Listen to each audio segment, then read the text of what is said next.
Ladies and gentlemen, boys and girls, Colonia Productions is proud to announce the debut of Jurassic Kingdom Lockdown. Here to guide you through this containment lockdown is our very own Facility Operations Director and dinosaur expert, Miss Kayla Colonia. Hello everyone, welcome to the fair. You guys ready to have some fun? I got the okay, we've been here all day and it's time to go home crowd, right? I'm just kidding. How about a quick show of hands? How many of you guys like dinosaurs? That's easy enough. Beautiful. That's what I like to see. Millions and millions of years ago, there were thousands of different types of species of dinos that lived all across the world. Some of them walked on land, swam the seas, and hey, the sky's their natural habitat. We're going to get this show started with you guys right over here from our fossil table. Before I dive into fossils, remember we do have one small but very important rule today here at Jurassic Kingdom. When our dinosaurs are out visiting with you, they will be right here at the fence line for all of you to meet. All we ask of you today is that you are kind, gentle, and no violence. That means hitting, poking, punching, pulling, tails, etc. But you guys look like a fantastic crowd. I'm wasting time. Now the first fossil I want to share with you is very cool, but I do have some bad news about it. When we discovered our very first footprint, we were unable to find any other evidence in the field to tell us the dino it belonged to. Not always do we get a lot of pieces out there that say, hi, I'm your dinosaur. But with extensive research and help from our databases, we get the opportunities to narrow them down. We were able to narrow this back only to a group of dinosaurs called Ornithopods. Now what I can tell you about Ornithopod dinosaurs are primarily two things. They were herbivores. They walked upright using their back two legs, whereas most herbivores walked around using all fours. Unfortunately, it is where the search stopped. There were a lot of different types of Ornithopods to consider for one footprint. However, what we have for you guys to meet today is an Ornithopod, so you can see the full picture. Ladies and gentlemen, boys and girls, please put your hands together and help me welcome out our beautiful Parasaurolophus, Miss Charlotte. Hi, pretty girl.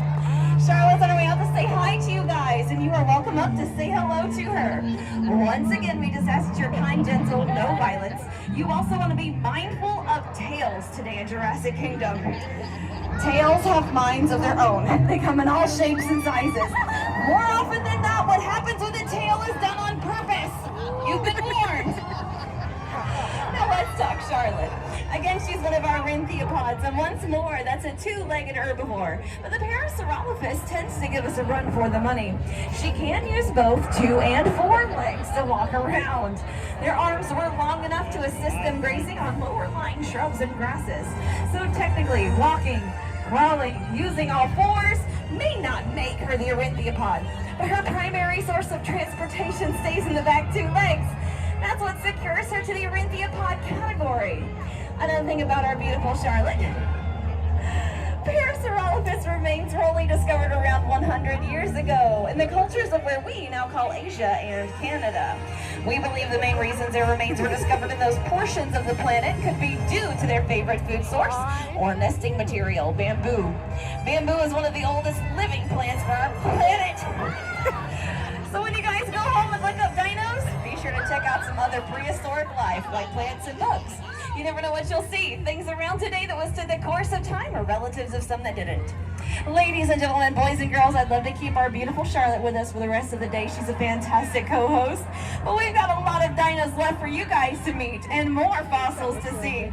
So with that said, how about one last big round of applause for our beautiful Charlotte? She did an awesome job. We're going to get her back inside for some snacks. I said it. 2 snacks. 2 snacks and bubble tea. Oh, what else do you want? They have cookies with the bubble tea. Sold. Ladies and gentlemen, boys and girls, let's hear it for her one last time. Everyone say bye, Charlotte! You guys are awesome. Use the back end. Excuse me. Now we're going to continue right along with our fossil journey. The next fossils we're going to share, or should I say next fossil I want to share, is very cool. It happens to be my personal favorite. But before I tell you guys anything about it, I want to hear from you first. Would anyone like to take a guess at what it looks like? Egg. You can say it out loud. It is an egg. Beautiful. Good job. Would you like to know my favorite answer? Poop. It's funnier, but it's not poop. It is an egg. And I'll also accept prehistoric potato. That's my second favorite. Although, again, it is an egg. This egg belonged to one of our four-legged herbivores. It belonged to a triceratops. When we discovered the eggs, we were super excited, but a little sad.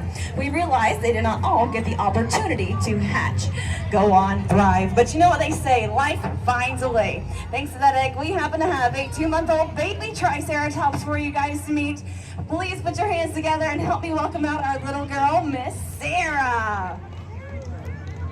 The cute, the small, the late, the claps are dwindling. There she is. Wow, she's at the bar. It's always at the barn. Ladies and gentlemen, boys and girls, Sarah's on her way out to say hi to you guys. Once again, you are welcome up to say hello to her. If you're at the fence line, you're right where you need to be. If you're not at the fence line, that's where you gotta be. So come on up, find an empty space. And of course, I'll tell you about her. She is small, she's mighty, has a lot of attitude, growing up to do. When she is fully grown, she'll be around the size of a Volkswagen Beetle. But for us kids at heart, our punch buggy of dinosaurs here at Jurassic Kingdom just rolls off the tongue a little better. Now, of course, we discovered ceratops remains in a lot of shapes and sizes across the world. Some of their species could grow to become the size of SUV-sized vehicles or larger. Depending on the regions of the planet they were found, their specific species of ceratops combined would dictate how large they get, shapes of crowns, numbers of horns, etc. Another fun feature we're looking forward to Sarah growing up and growing into is her unique sense of self-defense. All living creatures have self-defense. Herbivores, carnivores, omnivores, animals, plants, bugs, fungi, they all have self-defense. Sarah's is located primarily on the face. She has 2 horns on the forehead, 1 across the beak line. Those 3 horns will allow her to defend herself, family, and nesting grounds from predators that get too close. She can also use her horns for hunting purposes to feed her family by uprooting and knocking down tall vegetation. Things not at her level. Lower to the ground, 4-legged herbivores meant higher vegetation was a challenge to reach, while lower vegetation could become scarce. So feeding the family from up high and down low was the necessity. Using the horns, they figured it out successfully. My last and favorite tidbit, 3 horns combined give her the namesake, Triceratops. Ladies, it's all choking today. Ladies and gentlemen, boys and girls, one last big round of applause for our beautiful Sarah. She did a fantastic job. Everyone say bye, Sarah. Bye, Sarah. Okay, let me drink a little bit more water. Okay, we should be less than confident now. Now, the next few fossils we're going to talk about belong to a different category of dino. We discussed some herbivores, but now it's time for our carnivorous category. Everyone say ooh.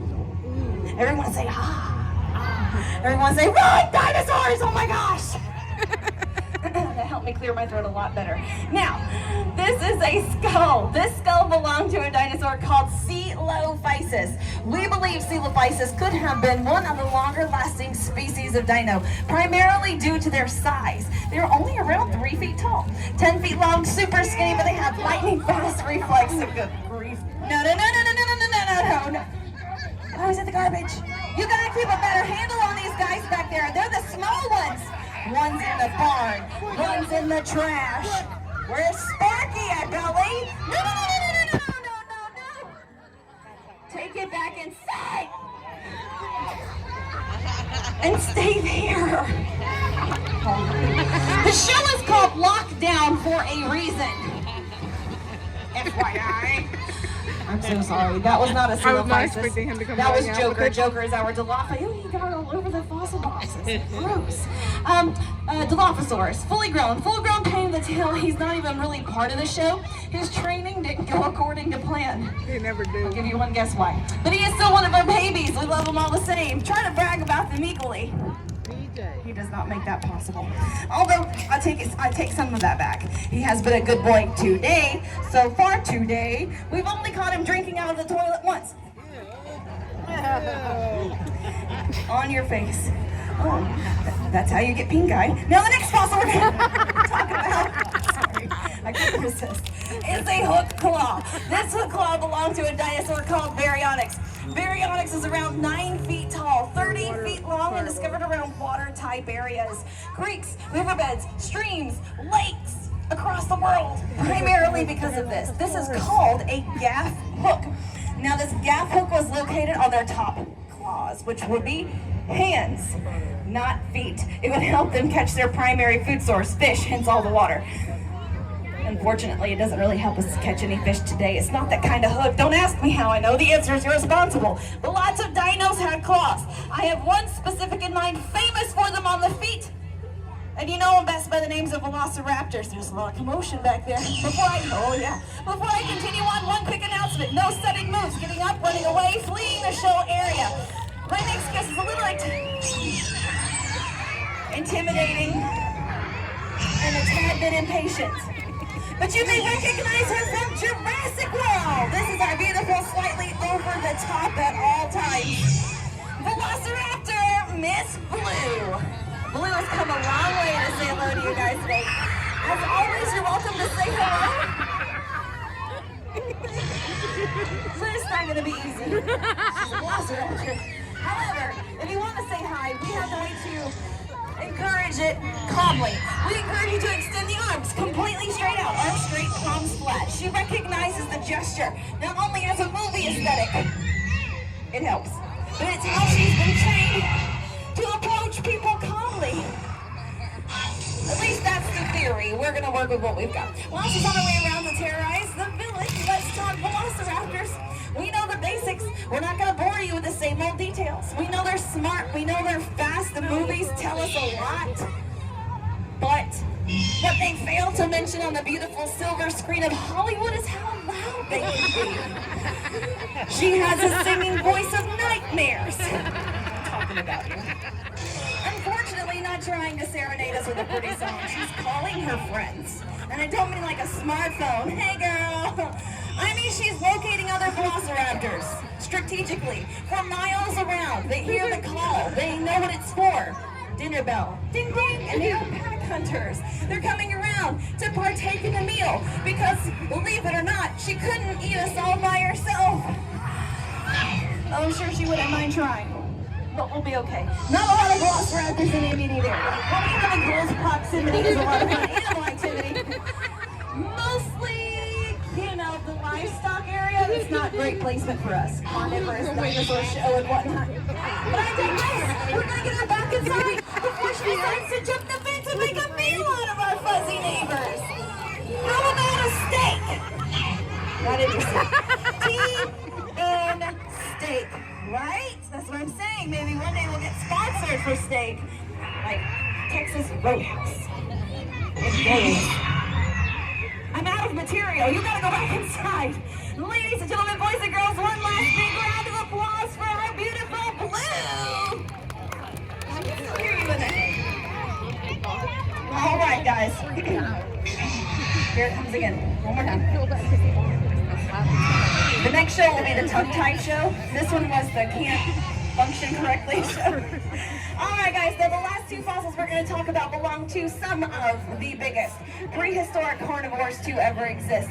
The first one I want to share with you is an enormous tooth. It came from an enormous creature and it used to live in our oceans. Would anyone like to take a guess at what it came from? You can say it out loud, we're all friends. Oh, I got a couple of different answers out there. But I did hear the correct one. Megalodon. For those of you that may not know who or what Megalodon was, they were sharks. Perhaps one of the largest to exist. Around 200 billion years we're talking. There are some people that believe it has the potential to still be in our oceans today. That would be my dad. I'd like to see it for myself, but not in person. I'm not that crazy. Until then, the closest relative we have for Meg is great white. Great white compared to Meg is small. How many of you have seen a school bus before?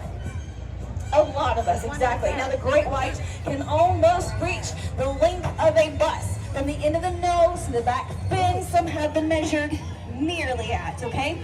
They were record-breaking great whites. Not many around since Jaws. Sorry. Jaws is a movie reference you can ask Grandpa about. Megalodon's a different story. This particular giant so massive and huge they can nearly swallow the school bus. Sorry. A bus, not your bus. In theory bus. You guys are way too far inland. Don't even worry about it. Pray for Florida. Last fossil is a set of teeth. Who can tell me what they belong to? The T-Rex, beautiful. But this is a group effort. We're gonna try it one more time. Who do these teeth belong to? The T-Rex, an enormous creature 20 feet tall, weighing tons and tons, which is why it didn't fit in my car.